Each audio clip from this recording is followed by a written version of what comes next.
کسی کو آئیڈیل بنانے کی ضرورت نہیں، کسی دوسرے کے نقش قدم پہ چلنے کی ضرورت نہیں، کیونکہ دنیا کے پیچھے وہ چلے جن کے پاس کوئی آئیڈیل نہ ہو، دنیا کے پیچھے وہ چلے جن کو زندگی گزارنے کا طریقہ خبر نہ ہو، دنیا کے پیچھے وہ دوڑے جن کے پاس زندگی بسر کرنے کا کوئی قانون اور طریقہ نہ ہو۔ الحمدللہ اللہ نے ہمیں جو مذہب عطا فرمایا ہے، جو دین رب نے ہمیں دیا ہے مصطفیٰ جان رحمت کے وسیلے سے، اور جو نبی اللہ نے ہمیں عطا فرمایا ہے وہ نبی سارے نبیوں کا نبی ہے، اور جو دین ہمیں ملا ہے دنیا میں بے شمار دین ہے، ان سارے دینوں میں اگر اللہ کے نزدیک کوئی دین ہے تو وہ دین اسلام ہے، اور وہ دین اللہ نے ہمیں عطا فرمایا ہے۔ سبحان اللہ سبحان اللہ۔ ہمیں کسی کو آئیڈیل بنانے کی ضرورت نہیں، ہمیں کسی کے نقشے قدم پہ چلنے کی ضرورت نہیں، ہمیں کسی کے قانون کی ضرورت نہیں، کیونکہ ہمیں قانون دینے والی ذات مصطفیٰ جان رحمت کی ذات۔ دنیا والے ہم سے قانون لیں، دنیا والے ہم سے طریقے سیکھیں، سب سے پہلے بیٹی بچائی ہے کسی نے تو کسی اور نے نہیں، یہ کام سب سے پہلے جس نے کیا ہے اس کا نام ہے محمد رسول اللہ صلی اللہ علیہ وسلم۔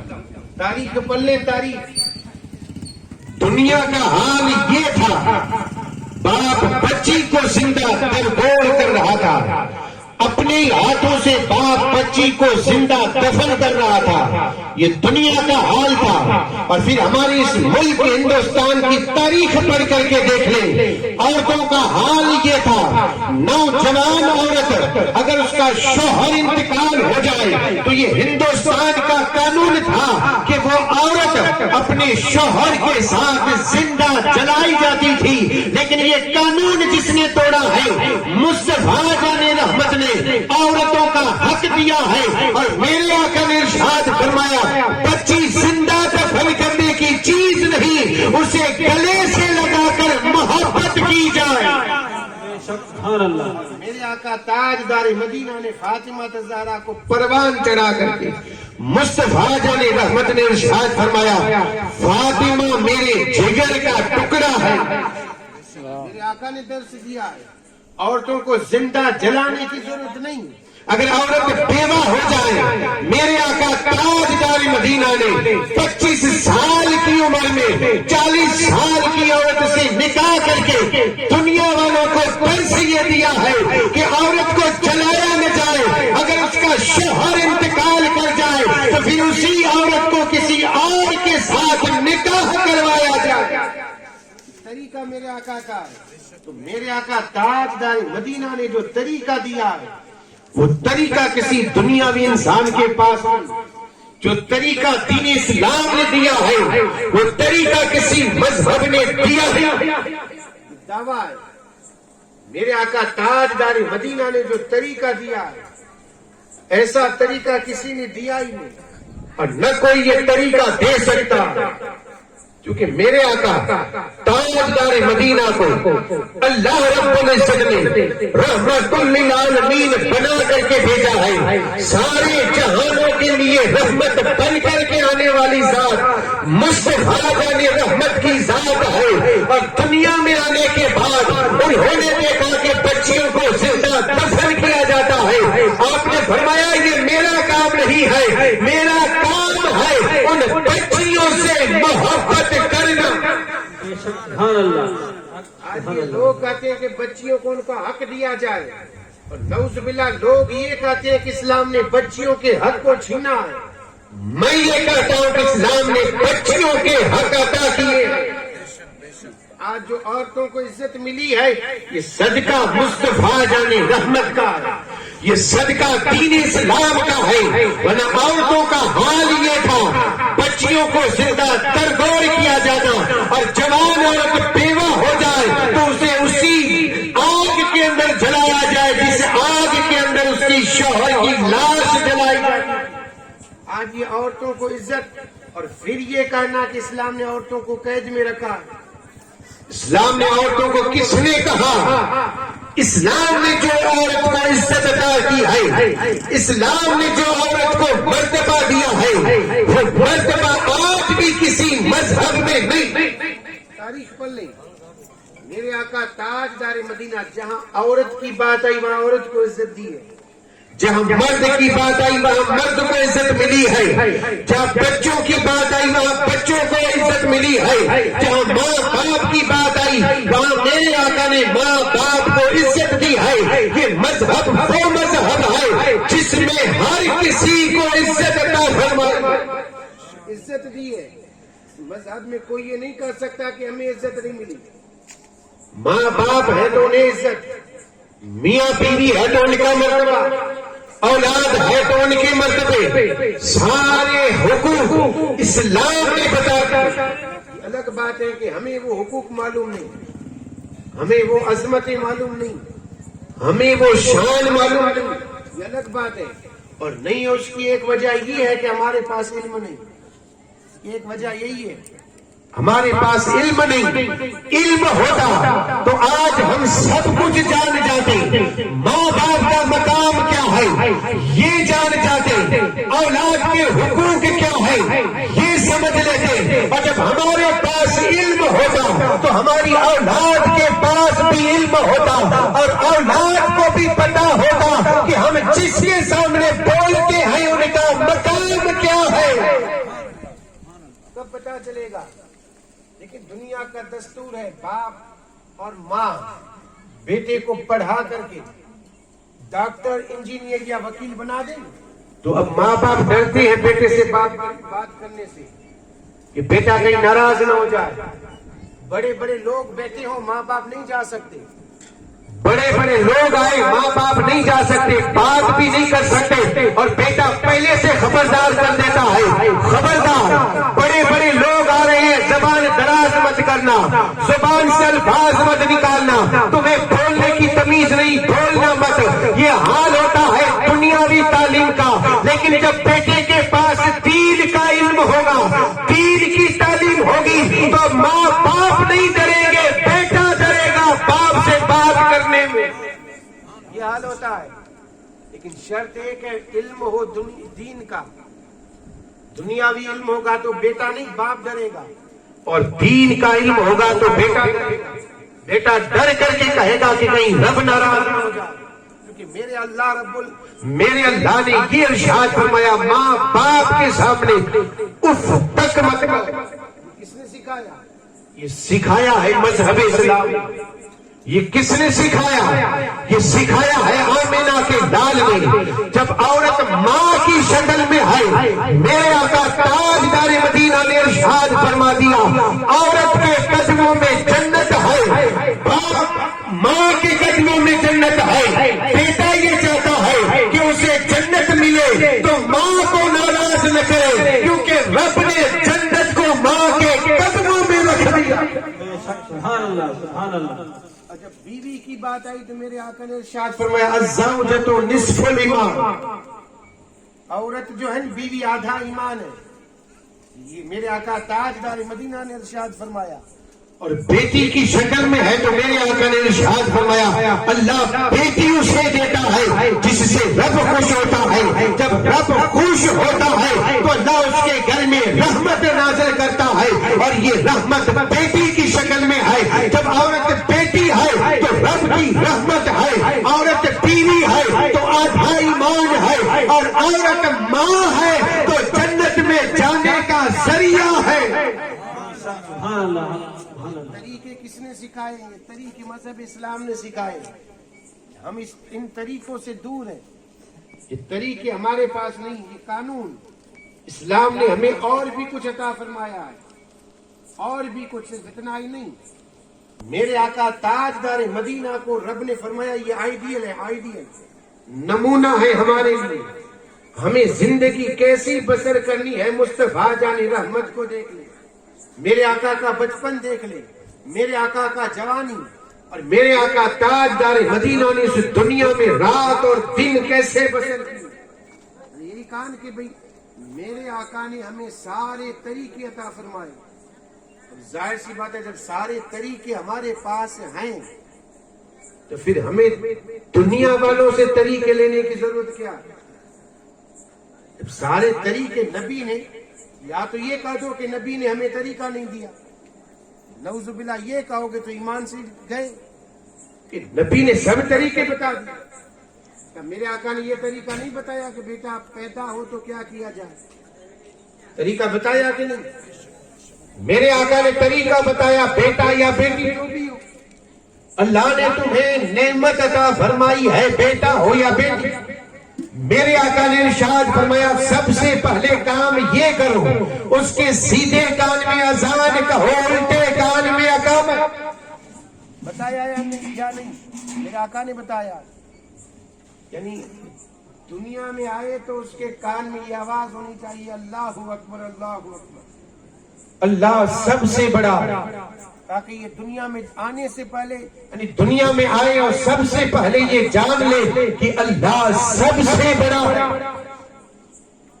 اذان، اور پھر یہ جانے کہ یعنی مجھے میں دنیا میں آیا ہوں تو گواہی دینی ہے کہ اللہ کے سوا کوئی معبود نہیں، پھر مجھے گواہی دینی ہے کہ محمد الرسول اللہ اللہ کے رسول بھی ہیں، اللہ کے بندے بھی ہیں، اور پھر اسے کہا جاتا ہے کہ کامیابی اگر چاہیے تو نماز، یہی تو الفاظ ہوتے ہیں، یعنی عربی میں پڑھے جاتے ہیں، اس کا اردو میں ترجمہ یہی ہوتا ہے کہ کامیابی چاہیے تو آ جاؤ، کامیابی چاہیے تو آ جاؤ، کامیاب ہونا چاہتے ہو تو مسجدوں کو آباد کرو۔ آج کون کر رہا ہے؟ ہم نے تو یہی سوچا کہ جس کے پاس دولت ہو وہی بندہ کامیاب ہے، نہیں، جس کے پاس دولت ہو وہ کامیاب ہو ہی نہیں سکتا، کامیاب وہی بندہ ہے جس کے پاس تاجدار مدینہ کی سنتیں ہوں، وہی بندہ کامیاب ہوگا۔ دولت والے بندے کبھی کامیاب نہیں ہوتے۔ دنیا میں اگر آپ نے دیکھا ہو کہ کامیاب تو قبر میں پھنس جائیں گے، آخرت والا معاملہ باقی۔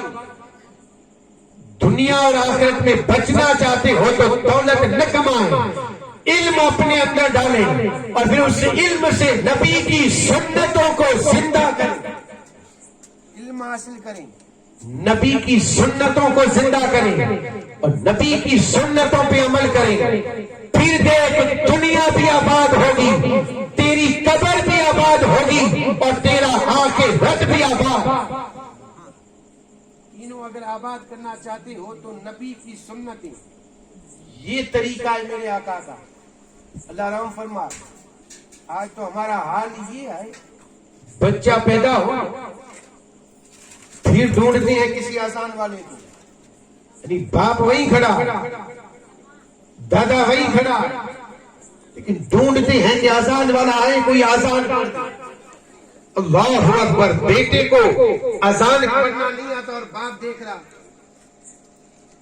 باپ کے گھر پوتا ہوا، اس بیٹے کے گھر بیٹا ہوا، اب خود باپ بنا، آزان نہیں آتی، دوسرے کان میں تکبیر پڑھنی ہے وہ بھی نہیں آتی۔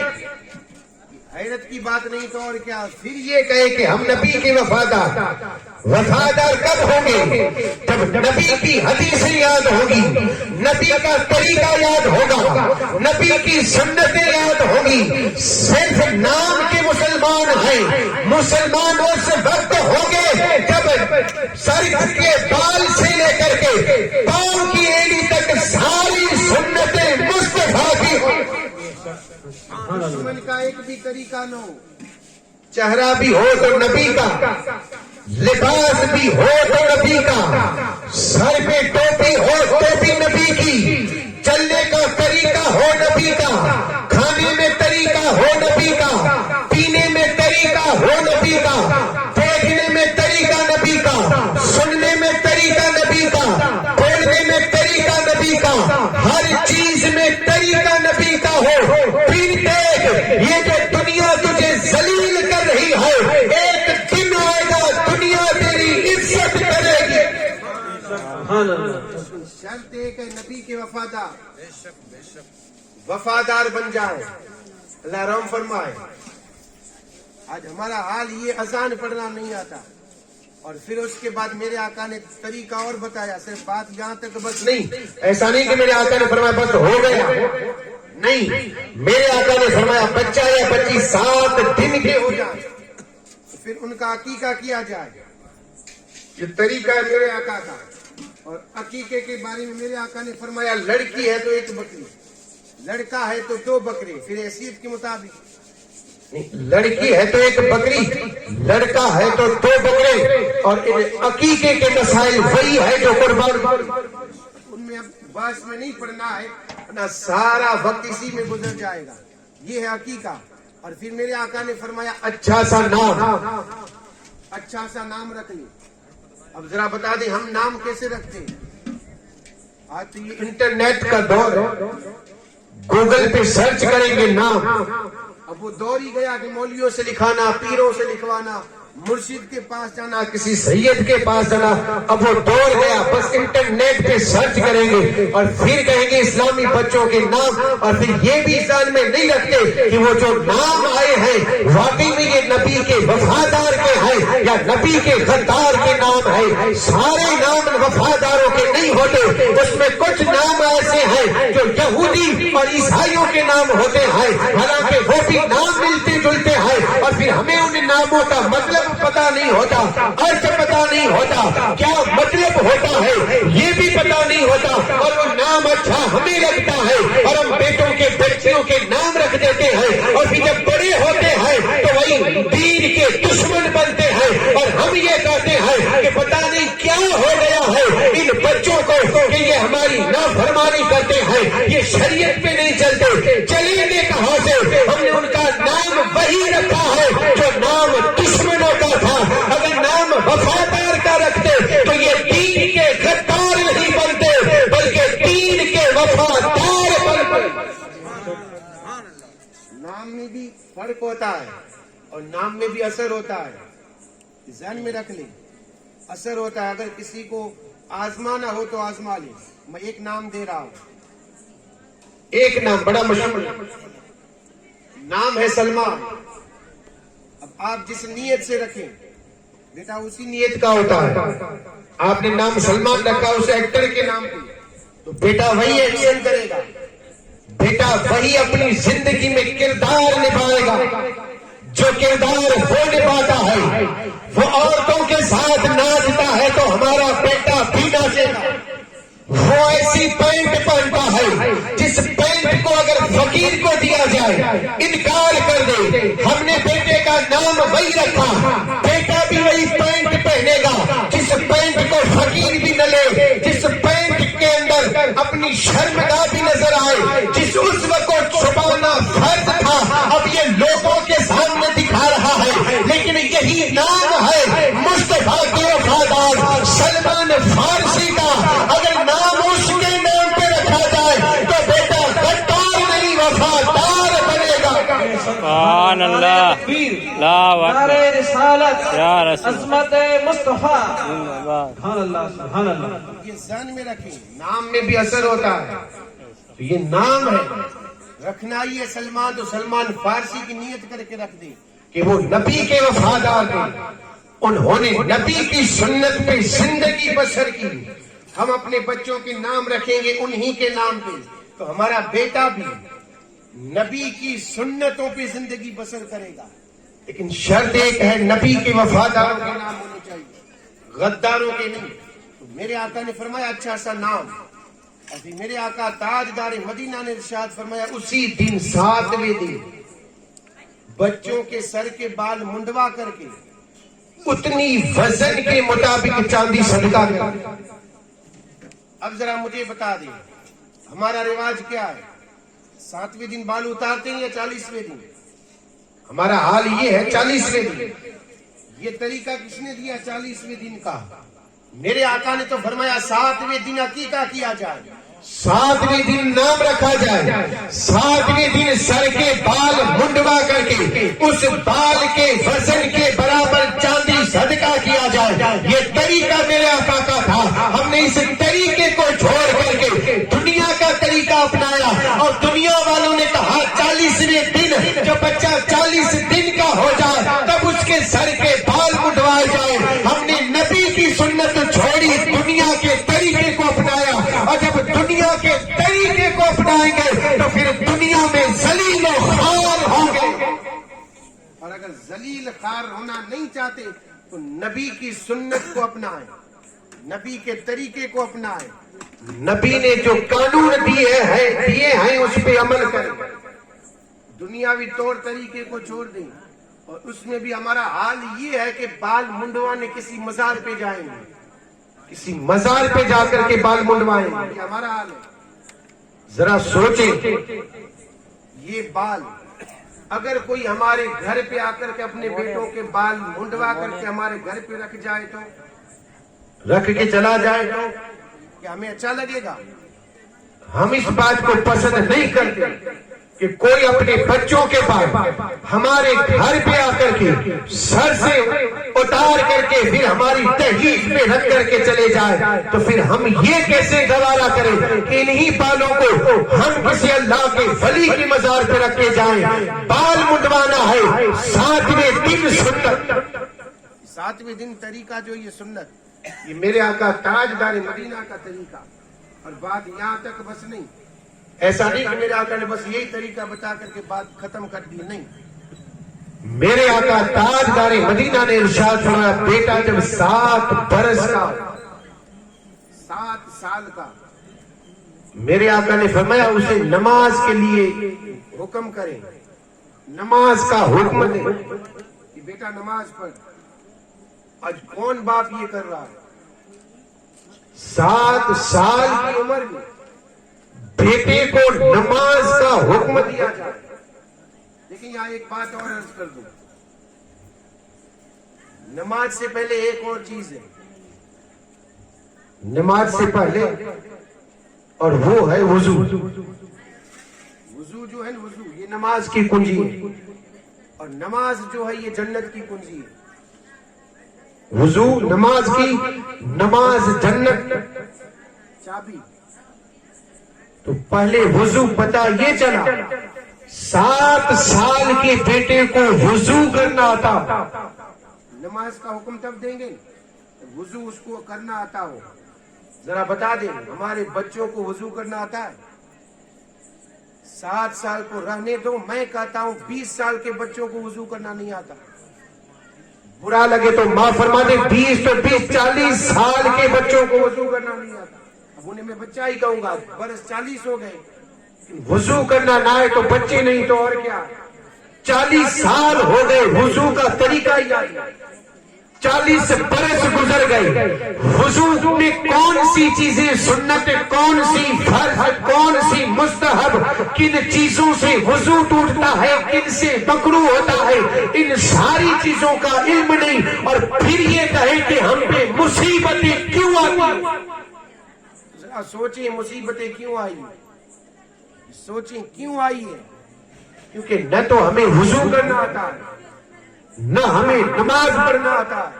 ساری چیزیں. حال تو یہ ہونا چاہیے کہ 7 سال کے بچے کو وضو بھی آتا ہو اور اسے نماز کا حکم بھی دیں, نماز کا حکم دیں کہ نماز پڑھ. حال یہ ہے کہ ہم خود نہیں پڑھتے, مسجدیں خالی ہے. کئی سال پہلے میں یہاں آیا تھا, اس وقت بھی حال یہی تھا, اور آج بھی اس مسجد کا حال کچھ نہیں بدلا. تو ذرا سوچیں, ہم اپنے آپ کو نہ بدل سکے, دنیا کو کیا خاک بدلیں گے؟ اپنے آپ کو نہ بدل سکے, دنیا کو کیسے بدلیں گے؟ پھر یہ دنیا والے ہم پہ ظلم کرتے رہیں گے اور ہمیں ان ظلم کو سہنا پڑے گا, کیونکہ ہم نے نبی کی سنتوں کو چھوڑا ہے. اگر ہم نبی کی سنت پہ آج بھی زندگی بسر کریں, کسی میں ہمت نہیں کہ ہماری طرف نظر اٹھا کر کے دیکھیں. سبحان اللہ. تاریخ پڑھ لیں, صحابہ کرام کی طرف کسی نے نظر اٹھا کر کے نہیں دیکھا. کیوں؟ کیونکہ انہوں نے پوری زندگی تاجدار مدینہ کے طریقے پہ بسر کی. تاریخ پڑھ لیں, پوری زندگی فاروق اعظم کا رعب اور دبدبہ تھا. عثمان غنی کی زندگی پڑھیں, رضوان غنی ابو بکر صدیق مولا علی مشکل کشا کی زندگی پڑھے، حسنین کریمین کی زندگی پڑھے، اور پھر ذرا اپنے سامنے رکھ کر کے پھر سوچے کہ دنیا ان سے ڈرتی تھی، دنیا ان کی عزت کرتی تھی، ان کے پاس ایسی کون سی چیز تھی؟ تو نظر یہ آئے گا کہ کچھ اور نہیں، ان کے سینے میں محبت رسول تھی۔ سبحان اللہ سبحان اللہ۔ طاقت دولت میں نہیں، محبت رسول میں ہے، ذہن میں رکھ لیں۔ اس بات کی دلیلیں بہت ساری ہیں۔ مولا علی مشکل کشا ایک دن روٹی کھا رہے تھے، سوکھی روٹی، اور سوکھی روٹی کھاتے ہوئے چبانے میں تھوڑی تکلیف ہوئی، سوکھی تھی، چبا رہے تھے، تھوڑی تکلیف۔ دیکھنے والا حیرت میں دیکھ کر کے کہنے لگا علی میں کیا دیکھ رہا، سوکھی روٹی نہیں چبا سکتا؟ علی ان آنکھوں نے دیکھا ہے خیبر کے میدان میں تو نے خیبر کا قلعہ ایک ہاتھ میں اٹھایا، علی وہ طاقت کہاں گئی؟ آج روٹی نہیں چبا سکتا۔ اس وقت علی نے جواب میں یہ کہا تھا ابھی جو دیکھ رہا ہے کہ علی روٹی نہیں چبا سکتا، یہ طاقت ہے علی کی، اور خیبر نے جو دیکھا تھا کہ علی نے ایک ہاتھ سے قلعہ اٹھایا تھا، وہ طاقت علی کی نہیں عشق مصطفیٰ کی تھی۔ سبحان اللہ، تکبیر، اللہ اکبر، نعرہ رسالت، یا رسول اللہ، عشق مصطفیٰ، زندہ باد، عظمت مصطفیٰ، زندہ باد، نعرہ تکبیر۔ وہ طاقت تھی نبی کے عشق کی۔ تو طاقت کس میں ہے؟ آپ یہ سمجھو کہ ہمارے پاس دولت نہیں اسی لیے طاقت ہماری نہیں، ضروری نہیں کہ دولت ہو۔ عشق مصطفیٰ اس دل میں بھر دو، نبی کے عشق کا چراغ جلا دو، پھر دیکھ طاقت تمہارے قدموں میں ہوگی اور ہر جگہ پہ کامیاب۔ لیکن شرط ایک ہے، نبی کے طریقے کب پتا ہوں گے؟ نبی کے طریقے کب معلوم ہوں گے؟ ان سارے طریقوں کا علم کب آئے گا؟ جب ہم دین سیکھیں گے، تب جا کر کے پتا چلے گا میرے آقا تاجدار مدینہ نے ہمیں کیا حکم فرمایا۔ میرے آقا نے فرمایا 7 سال کی عمر کا بیٹا ہو تو نماز کا حکم دے، اور بیٹا جب 10 سال کا ہو جائے تو اب وہ اگر نماز نہ پڑھتا ہو تو اسے مار کر کے نماز پڑھایا جائے۔ یہ حکم ہے، مار کر کے بیٹوں کو نماز پڑھایا جائے۔ پتہ یہ چلا 10 سال کی عمر میں بیٹے کو وضو کرنے کا طریقہ بھی آنا چاہیے، کن چیزوں سے وضو ٹوٹتا ہے یہ بھی خبر ہونی چاہیے، کون سی چیزیں مستحب ہے، کون سی واجب ہے، کون سی فرض ہے، کون سی سنتیں ہیں، کون سی مکروہات ہے، یہ ساری چیزوں کا علم ہونا چاہیے۔ ان کے ساتھ ساتھ نماز کا طریقہ بھی آنا چاہیے، کن چیزوں سے نماز ٹوٹتی ہے، کن سے مکروہ ہوتی ہے، کن سے واجب لے آتا ہے، یہ ساری چیزوں کا علم جب بیٹا 10 سال کا ہو تو اس کو علم ہونا چاہیے، ان ساری چیزوں کا علم۔ لیکن ہمارا حال تو یہ ہے کہ 50-60 سال کے ہو گئے ابھی تک پتہ نہیں کہ نماز کن چیزوں سے ٹوٹتی ہے، نماز میں کون سی چیزیں فرض، کون سی واجب، کون سی سنت۔ اللہ قبول فرمائے۔ میں یہ نہیں کہتا کہ نماز نہیں ہوتی، اللہ قبول فرمائے، قبول کرنے والی ذات رب کی، لیکن جو چیزیں فرض ہیں ان کو ادا کرنا ضروری ہے۔ بغیر فرض کے فرض ادا ہوتا ہی نہیں۔ نماز میں بہت ساری چیزیں فرض ہیں، بہت ساری، اور ان میں سے کئی کیا یہ بھی اگر کہیں کہ ہمیں نماز پڑھنا ہی نہیں آتا، اللہ رحم فرمائے، نماز پڑھنا ہی نہیں آتا، سیکھیں گے کب؟ آپ اگر یہ کہو کہ بھائی اب ہم کیسے سیکھیں، اب تو ہماری عمر ہو گئی، سیکھیں کیسے؟ آپ کی عمر ہو گئی، بچوں کو تو سکھائیں۔ اور یہاں ایک اور بات عرض کر دوں کہ قرآن سیکھنا ہو، قرآن دین سیکھنا ہو، دین، اس کے لیے عمر نہیں دیکھی جاتی، 40 سال 50 سال نہیں دیکھا جاتا۔ قرآن مجید جب نازل ہوا ابو بکر کوئی چھوٹے بچے نہیں تھے، ابو بکر صدیق بچے نہیں تھے، انہوں نے بھی نبی سے قرآن پڑھا ہے، اور پڑھا تو یہ نہیں کہا کہ یا رسول اللہ میری عمر 40 سال کے اوپر ہے میں نہیں پڑھوں گا، میرے آقا تاجدار مدینہ نے کہا رب کا کلام ہے، ابو بکر نے کہا ہے تو میں پڑھوں گا، اور پڑھا تھا۔ تو قرآن نازل ہوا تب سارے بچے نہیں تھے، ایسے بھی تھے جن کی عمر 40 سال کے اوپر تھی، سیکھا ہے، تو ہم بھی سیکھیں جس طریقے سے گھر میں گاڑی ہوتی ہے نا، گاڑی، کبھی ایسا ہوا کہ 40 سال ہو گئے گاڑی سیکھی نہیں؟ ایسا ہوا؟ بائک پڑی ہے چلانی نہیں آتی، فور ویل پڑی ہے 40 سال تک ایسے ہی پڑی ہے چلانی نہ آئی ہو، ایسا تو کبھی ہوا ہی نہیں۔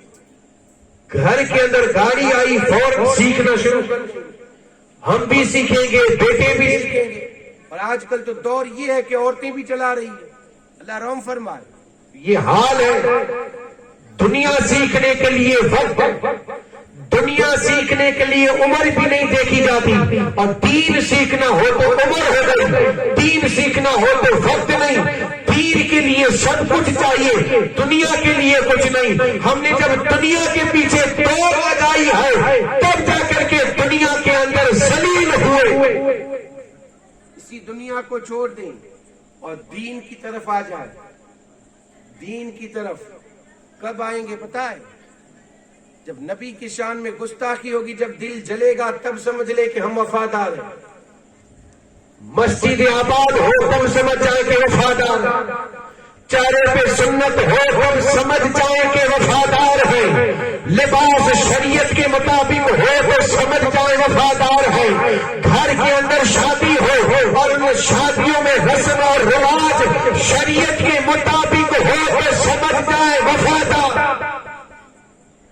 اور یہ ساری چیزیں نہ ہو تو پھر سمجھ جائیں کیا ہے؟ مجھے کہنے کی ضرورت نہیں، خود سمجھ جائیں کہ وفادار ہیں کہ نہیں۔ یہ ساری چیزیں نہ ہو تو توبہ کریں، توبہ۔ دیکھیں زندگی کا کوئی بھروسہ نہیں، زندگی کا ایک نہ ایک دن موت آنی ہے، تو اللہ کے لیے نبی کی سنتوں پہ زندگی بسر کر لیں، نبی کے طریقے پہ زندگی بسر کر لیں۔ دنیا کچھ نہیں دے گی، دنیا کچھ نہیں دے گی۔ ہمارے پاس جو دولت ہے، دولت، یہ دولت کسی اور انسان کے پاس نہیں۔ دیکھیں آج پورے ملک کے اندر دیکھ لیں، کسی اور مذہب کے بارے میں کچھ نہیں کہا جاتا، کہا جاتا ہے تو صرف اسلام کے بارے میں، کہا جاتا ہے تو صرف مصطفیٰ کے غلاموں کے بارے میں۔ کیوں کہا جاتا ہے؟ کیونکہ ہمارے پاس ایک دولت ہے، لوگ وہ دولت چھیننا چاہتے ہیں۔ وہ دولت ہے کیا؟ نہ وہ مال ہے، نہ وہ روپیے ہیں، وہ کوئی اور دولت نہیں، دولت ہے ایمان۔ ایمان کی دولت ہے، ایمان کی دولت ہمارے پاس، اور اس دولت کو لے کر کے ہمیں سفر کرنا ہے، سفر۔ کیونکہ یہ دنیا ہماری منزل نہیں ہے، ہماری منزل تو اور آگے ہے، ابھی تو بہت ساری منزلیں آئیں گی، ابھی تو موت آئے گی، قبر میں سوال و جواب، میدان حشر، قیامت، میدان حشر، اور پھر جو ہے میزان، پل صراط، ساری چیزیں پار کر کے پھر جو ہے منزل جنت۔ ہر کسی کو جنت چاہیے، تو کام بھی ویسے کریں جو جنت میں لے جانے والے ہوں، کام جہنمیوں کی اور طلب جنت کی، یہ تو ہو ہی نہیں سکتا۔ دنیا میں جو مرضی پڑے وہ کریں اور جنت ملے، ہو ہی نہیں سکتا۔ جنت اگر چاہیے تو طریقہ مصطفیٰ کا اپنا لیں، جنت اگر چاہیے تو دولت جو ایمان ہے اس کی حفاظت کریں۔ اعلیٰ حضرت نے کہا سونا پاس ہے، سونا بند ہے، سونا زہر ہے، اٹھ پیارے۔ اعلیٰ حضرت نے 100 سال پہلے ہی کہہ دیا تھا کہ سونا پاس ہے،